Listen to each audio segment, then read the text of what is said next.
in improving the ability of importers and exporters to move perishable products in and out of the region, and believe that as we work together, we have the potential to do great things for our business relationship on a bilateral basis, but also for overall investment within the region and within Kenya. We see this effort as truly a mutual beneficial approach that will allow American businesses especially to focus on the market here and invest more to mutual benefit, as well as to look at the possibilities for additional Kenyan exports to the U.S. under AGOA and elsewhere within the region.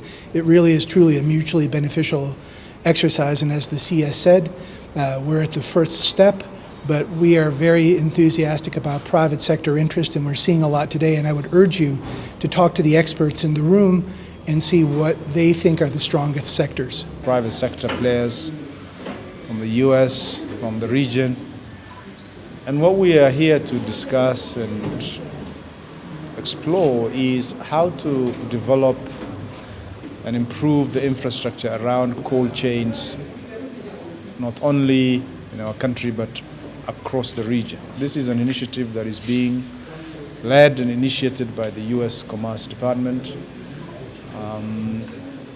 The beginning is to do an initial assessment of the infrastructure here in Kenya, to be rolled out then in the region,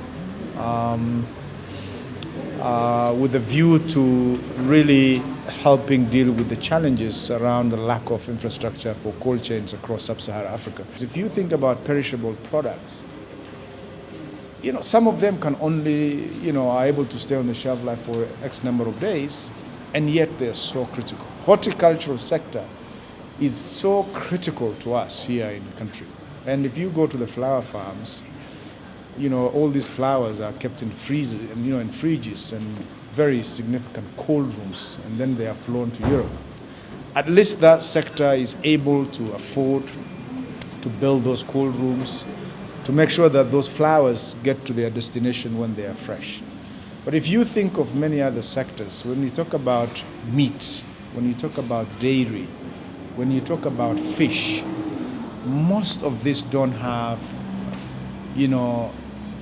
the capacity that we have seen in the horticulture sector, where cold storage facilities are available in sufficient supply in the country to be able to reduce the amount of losses that we suffer.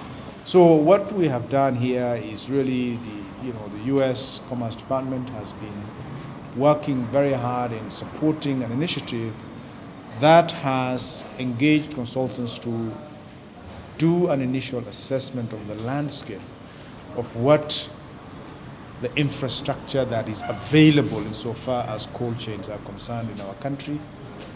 And then where opportunities exist, they will be identified. We are having support at the highest level in both governments.